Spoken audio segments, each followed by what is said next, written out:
గగనము చీల్చుకుని కనులను తీసుకుని నన్ను కొనిపోవరానయ్యున్న ప్రాణ ప్రియుడా యేసయ్యా. గగనము చీల్చుకుని కనులను తీసుకుని నన్ను కొనిపోవరానయ్యున్న ప్రాణ ప్రియుడా యేసయ్యా. నిన్ను చూడాలని నా హృదయమెంతో ఉల్లసించుచున్నది.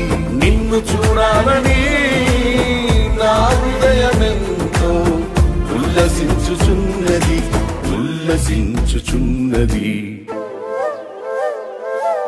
గగనము చీల్చుకుని కనులను తీసుకుని నన్ను కొనిపోవరానయ్యున్న ప్రాణ ప్రియుడా యేసయ్యా.